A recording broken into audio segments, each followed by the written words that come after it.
Hey everyone, it's a crazy hair day here on Stat1. Now I hear it in the background. Okay, let's get a tab up and going here and get some work done. I already had it open. We got some work over here. So many things, initial findings. So many things here on Stat1. Let's find out. Let's do some homework here. And let's put in the timestamp 333. Stat 201, chapter 12. Let me bring up the chat. Pop out chat. Oh, man. I ran and my leg is sore now. Never run. Especially if you get older. Don't run. Getting older and running is bad. Getting older is bad. Just don't get older. Then you can run all you want. Hey, Peyton, good to see you there. Yeah, top 10 quiz. I was going to do the homework. You want to just do the quiz? Which quiz question do you want to do? Peyton, good to see you. 5,000 points for being here, Peyton. I was going to get the quiz up and going. I mean, the homework up and going. Do you want to do homework or quiz? You say it, homework or quiz. We could do the full homework real quick. Take this off the screen. But we could do the full homework. You pick. You're here. I always say if you're here, you get to choose what we do. That's the way it goes. That's the way it goes. You did the homework. Homework's not that bad, right? I'm off the screen for the moment. Homework's the easy part. It's like, psh, homework. No way. Homework is easy. So let's get the quiz going. Which quiz question are you working on? Some of the quiz questions I basically like let it show the answers to. Some of them are pretty tricky. It's time to rock around the house and get tricky. I don't remember that song besides me. Major League Baseball question. I think that one I know. I think they're doing testing on Major League Baseball players, and they say like they want to do a sample. I can probably get that one done. That one's not so bad. The homework's not so bad, right? With multiple guesses, like when you have multiple guesses, you can easily figure it out. Like, I mean, as long as you just take the time to figure it out, you can do it. So multiple guess is easy. Okay, here we go. Major League Baseball. Okay. Stat 201, chapter 10. And this is quiz. Major League Baseball. Okay. They want to see if people are using performance-enhancing drugs. They're going to select, officials select a team at random, which is maybe not perfectly set up. And a drug test crew shows up unannounced to test all 29 players. Each testing day can be considered a study of the drug use. So what kind of sampling is this? It's kind of, they have a cluster. I think it's a cluster sample. And yours might be different. I'm pretty sure it's a cluster sample. And an entire team can be selected relatively easily, but all players couldn't be officially easily sampled on the same day. This one's kind of a weird one. We won't talk about what clustering is, so I believe it is, unless I'm starting off bad here today. Unless I'm starting off bad. Is it check answer? 100. So when you do a cluster sample, you have to know what clustering is. So there's some key things to clustering. Make sure, like, what all do I have open? 1 second here. What all do I have open? I need to close everything out. Close Control W. Don't save. All these things open on my screen. I'll bring this down here, and here we go. There we go. Let me bring back up my confidence monitor. Cluster sampling is one, things are randomly put in groups, which doesn't really meet the Major League Baseball example, which is a bit of a problem. You want your clusters to be randomly assigned. 2, select a group or a few, sample everything in the group. And that's kind of the key here. The census is done on a group. Stratified is going to be 1. I don't know why it's looking like that. A difference in the population is acknowledged. Sample according to that difference. So stratifying is when you acknowledge a difference and then sample according to that difference. Like if you took 10 players from every team, that'd be stratified. Or maybe 5 players from every team. Does that make sense, Peyton? 5 players. So example would be for stratifying Major League Baseball players would be example 5 players from each team is stratifying by team, because then you're being like teams are differences among Major League Baseball players. And then this would be sampling a whole team. So example would be take a whole team and all players. you want them to be randomly put together. That way you're getting a random sample, but it might be non-random clusters, which you'd probably need to call that, say non-random clusters. So that'd be really good right there. Doing my analysis in the background. Okay, so that was a good one. And what's the next one? That was an easy one. Know the difference between cluster and stratified. Second question here is kind of subjective. Not loving that second question. Not ba-da-ba-ba-ba. It's kind of mid, that question. What other one do we have? Some of these are really long and really tricky. They even trick me every once in a while. Problem is, I remember like the wrong and the right answer. This one's a bit tricky. This one's ridiculous. Oh, it is. It's the one you want to do.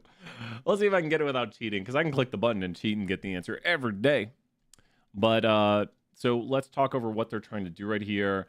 And the way they talk about it, like sometimes they don't use, I wish it was just a written response. Let's pretend we're going to do a written response to this question and write out our response to this. So we're going to pretend this is a written response, and then we'll try to figure out what answer most coincides with our written response. Okay, a local, and feel free to drop more questions. We'll just keep working through them. A local TV station considers a push poll about the next upcoming mayoral election. Evening news viewers were invited to text in their votes, with the results being announced on the late night news. Based on the text, the station predicted Amiibo, the things you buy from Nintendo, would win an election by 52% of the vote. They were wrong. Amiibo lost, getting only 46%. Do you think the station's faulty predictions is more like a result of bias or sampling error? So when you think about bias, we have undercoverage bias, convenience bias. We have response bias and non-response bias. You need to know terms for all those. Response bias is going to be people who respond differ in their opinions than those who don't respond. Non-response bias would be people who don't respond, or response bias can also be people are influenced by question wording and things like that. Like, do you think it's fair that 21-year-olds can get married, or 18-year-olds can get married, but they can't drink? That's response bias right there. Always try to have examples. Like convenience bias is getting the easiest people to access. I think part of the issue here, and it talks about sampling error, like, was it within the sampling error? And I would say it seems more like this is a bias, maybe because they pulled people on the evening news. So that's going to be, people on the evening news are probably different. They undercovered like your general voter, and they talk to people more, watch the news. So I'm going to go with bias. Hopefully we're right. The description of sampling message suggests that the samples should be representative of the viewers of the TV station. Yeah. That sounds about right. Okay. No, we didn't get it. No, it's sampling error, apparently. Worded questions are just ridiculous. Also no. There we go. The station's faulty prediction is a result of sampling error. The description of the sampling method suggests that the samples... So I think they're saying... They collect... I think when they say sampling error, they're saying they incorrectly took their sample. Which, when I think of sampling error, I think of things like standard errors. So maybe I'm trying to put it in my brain what they're trying to say. If you notice, the description of the sampling message suggests the sample should be representative of the viewers of the TV station. So that's what I said, is that people watching this, does that make sense, Peyton? Is that people watching this are going to probably have differing views. So they had an error in their sample. And frankly, that'd be an error in their sample frame. So I wish they used all the terms we use. This is literally connected to our book. So I wish they said the term like their sampling frame was miscalculated. The sampling frame is who you draw your sample from. So they had an improper sample frame, and the sample frame is who you can collect on. They could only really collect on people watching the evening news, and if the evening news viewers differ, then they're going to get a biased sample, and they're going to undercover.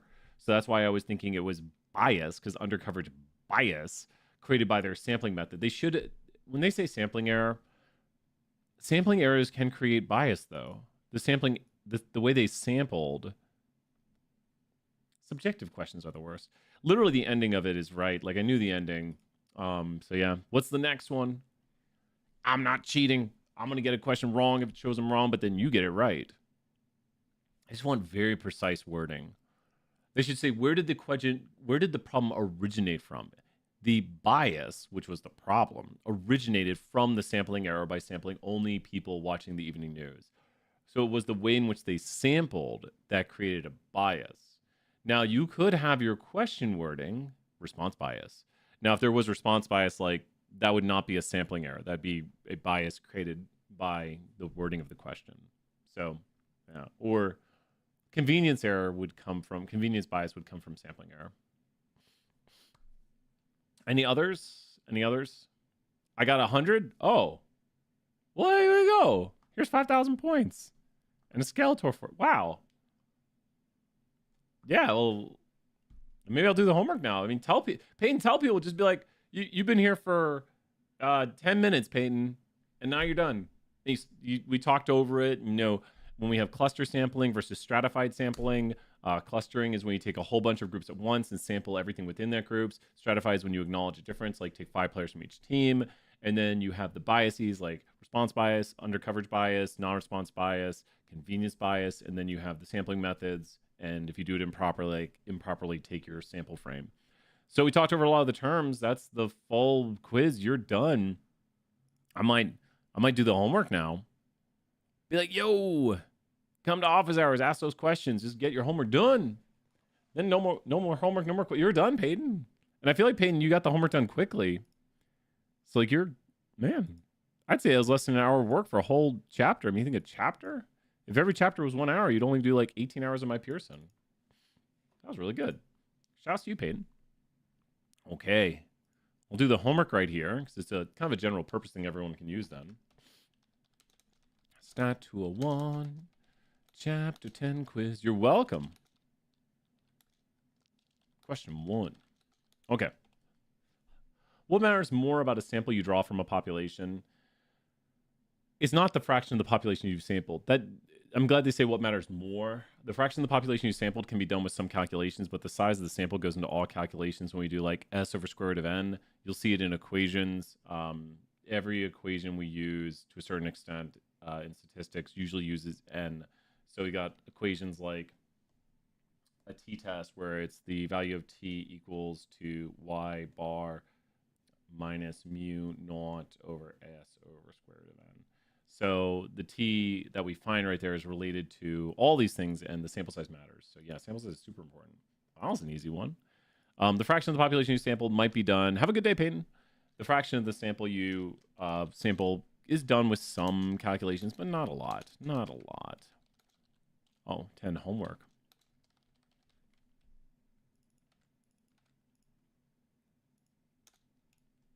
Okay.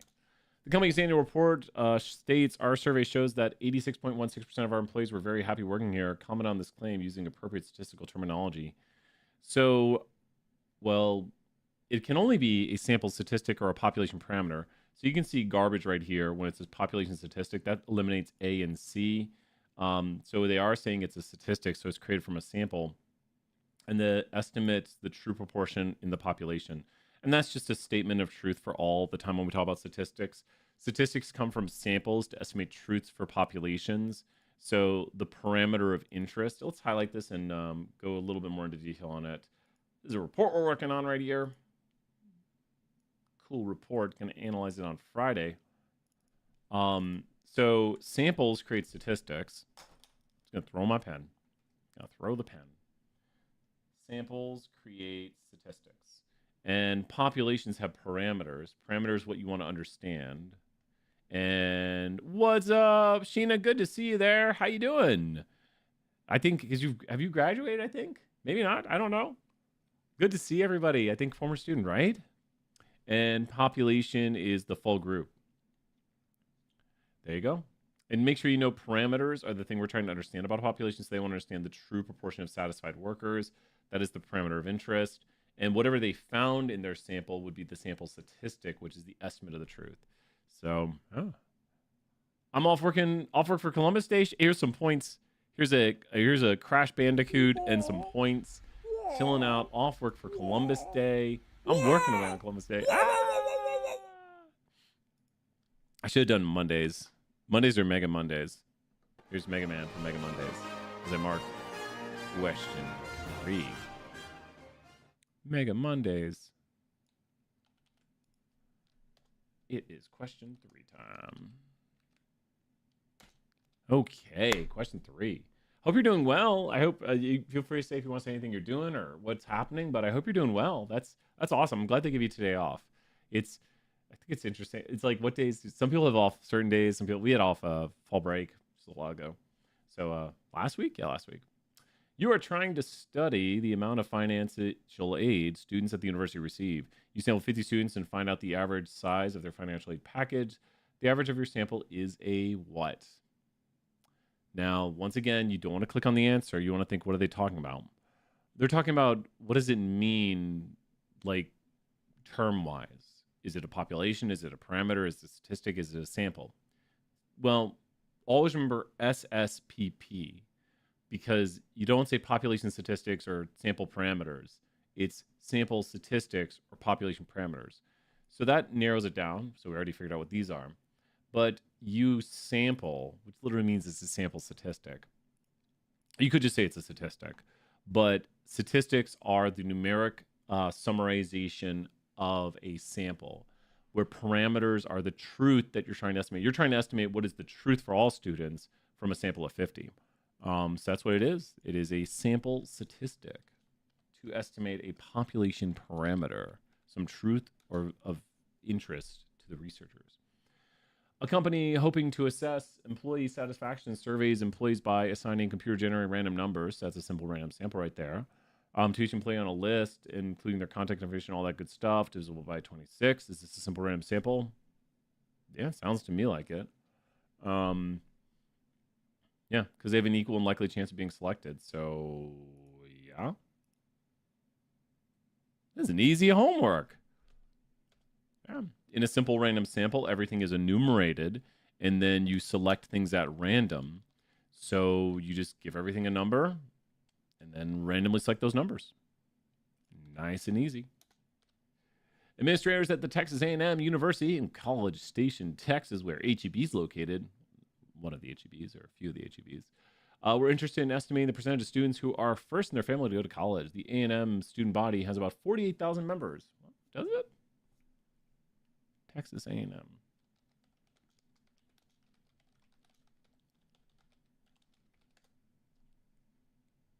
Whoa. 79,000 now. Wow, this is bigger than us. I didn't know that. Big school, Texas A&M. For each scenario, figure out what they're trying to do. Select, here's crazy again. Select several dormitories at random and contact every one living in the selected dormitory. We talked about this earlier, what stratified versus cluster is. And in cluster sampling, you get groups, and then you select some of the groups and do a census on the groups. So it's very important to have these written down, that cluster sampling, things are put into groups. You select some of the groups and do a census on the groups. Stratified starts with acknowledging a difference and then sampling according to that difference. So it'd be like sampling 5 people from every dorm versus like selecting a few dorms and talking to everyone in it. So by selecting a few dorms and talking to everyone in the dorms, you're definitely doing a cluster sample. Use a computer-based list, get 300 freshmen, 300 sophomores, 300 juniors, 300 seniors. Now notice we're taking evenly, and we're saying, well, we probably want to make sure we have enough freshmen, enough sophomores, enough juniors, enough seniors. This is very clearly what? Remember, we just reviewed these definitions, where clustering is when you take a whole bunch of the groups and do a census. Now, you're not taking all freshmen, all sophomores, all juniors, all seniors. You're acknowledging that class level probably tells you something important, and then you're sampling according to that difference, where you're taking like 300 of each group. So this is definitely stratified right here. That is very clearly stratified. Mubot talking away. Use computer-generated numbers. Select one of the first 30 names, then contact every name who's 60 names later. This is every kth observation, which is the key element of systematic sampling. Systematic sampling is where you start at a random starting point. So the first step is, we'll write it down right here. The first step in systematic is going to be 1, pick a random starting point. 2, select every kth observation from there. And that's just a placeholder. You can select every 10th, every 20th, every 50th, every 100th, every billionth, probably not every billionth. Okay, well, we're just destroying this assignment. This is crazy. It's so easy. And then the quizzes were more difficult. When you sample so that every combination of individuals in your population has an equal likely chance of being selected, you are taking a Now, there's two answers I would say right here. Now, we're saying everything has an equal chance of being selected. And that's kind of the key characteristic of one of the four we talk about between simple random sample, stratified, cluster, and systematic. They all kind of do that. One of them does it the best and is kind of known for it, and that is simple random sample. Simple random sample is give everything a number and then randomly select the numbers. So step one of simple random. Everything gets a number.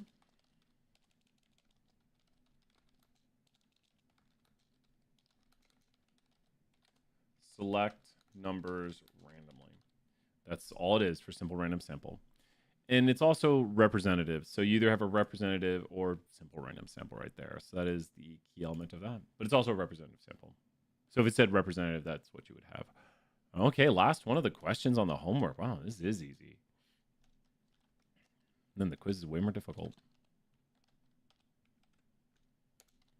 Okay.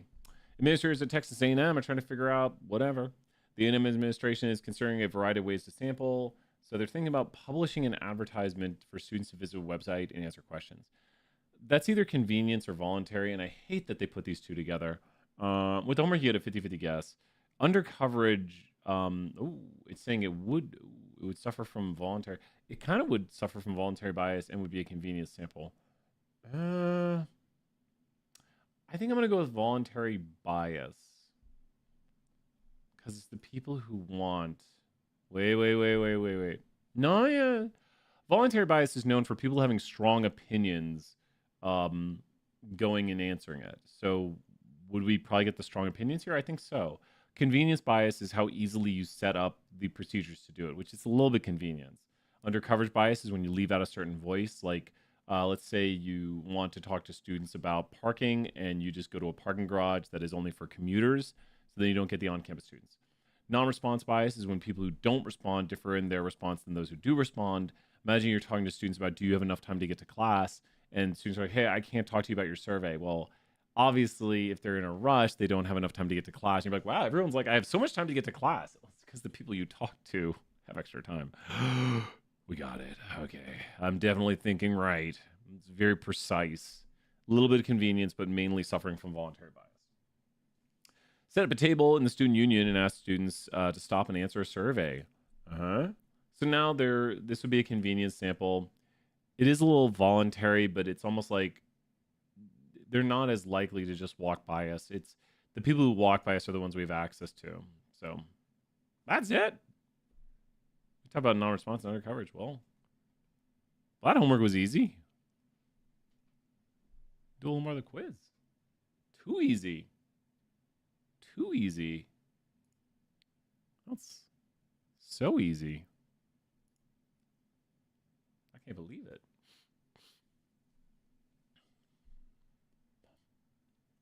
Just like momentarily done.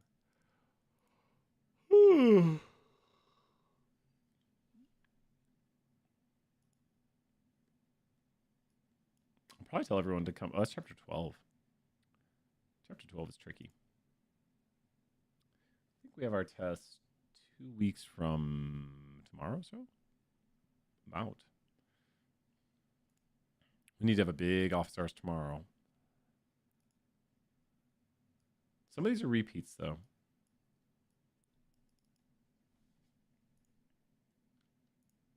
That's a repeat. So many of these repeat ones. Do one of the crazier. This is a crazier one.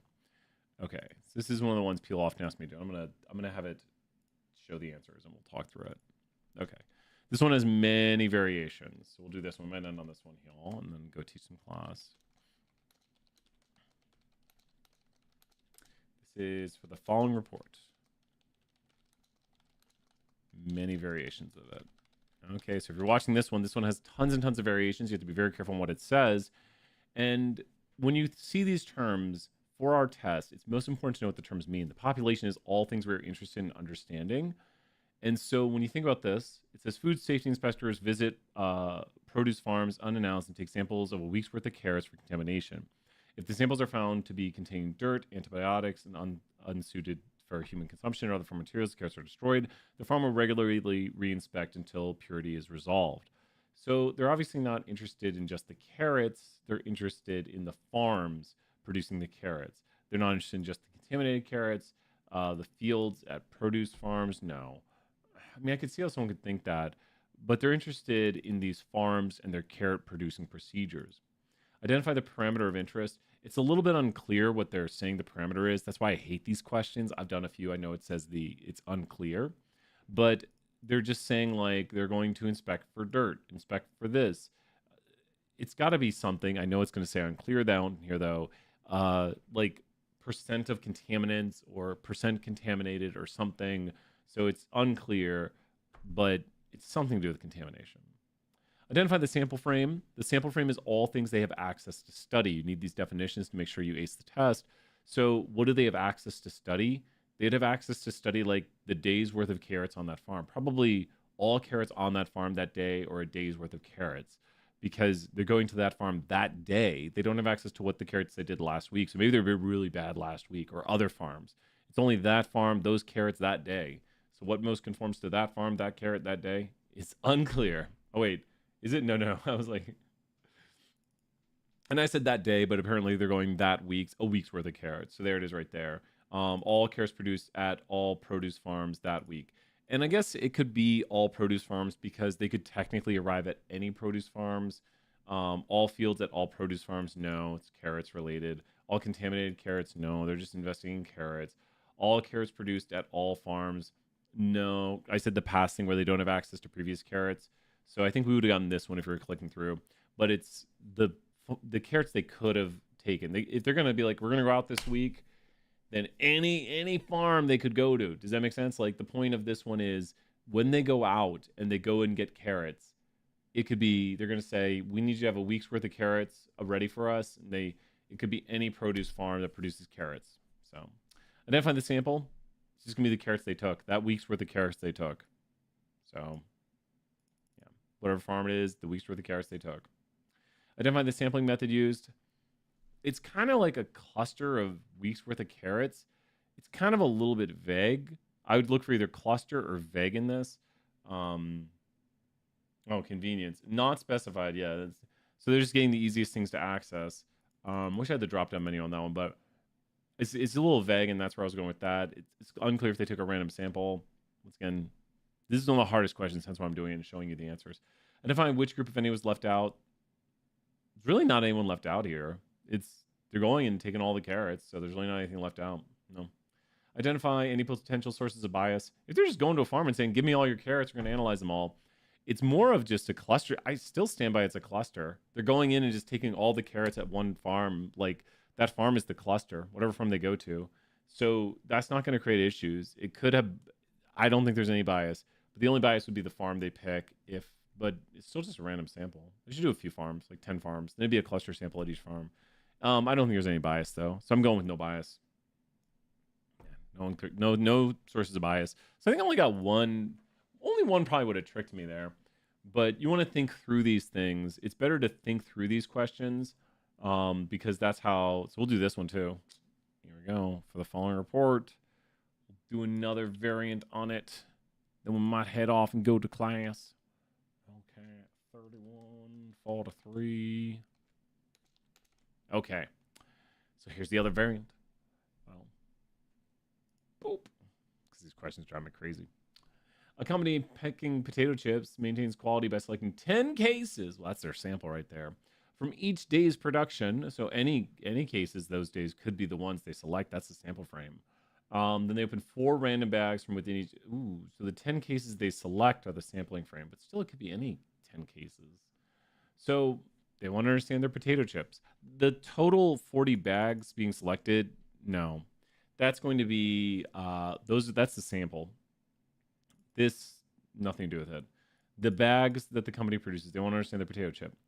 What is the parameter of interest? They just inspect the contents. Thanks for being vague again. Why did they do this? Why did they not tell us what it is? Why don't they just say they look at the grease content or something? Then we'd have a parameter. What is the sampling frame? It's going to be probably it might say the 10 cases, but I think it should say all potato chip bags produced, but it might say all cases of potato chip bags. Yeah, all bags produced. That's what I was looking for. All bags produced at the company. Because any bag produced could be part of these cases. The 40 total bags is the sample. If the sample's next, the 40 bags is because that's what they're sampling. The sample is what they get information on. What sampling method was used? It's I don't know if it's a cluster. They're a bit stratifying here. Select 10 cases from each day's production and weighing the bags. Why are they adding that? And then open 4 random bags from each case. It's a bit stratified or unclear. Or I go in convenience again. It's multi-stage. They're stratified, so I think that's a bit ridiculous. It's kind of like a stratified cluster. Like how you describe this? I describe it as interesting, is what I describe it as. That's what I would call it. Is randomization used? Well, they literally said right here. Yeah, that's where they say it. So you usually look for random if it's clear. If any, what would be left out? Nothing. Nothing. I don't see how you're going to not get certain characteristics. And then what type of bias? I don't see any bias either. They didn't undercover. They don't have response bias. They don't have non-response bias. I don't see any. Yeah. Well, those are some of the toughest questions. We're going to do a big office hours tomorrow and do a lot of the work. Until then, bye for now, everyone. Bye.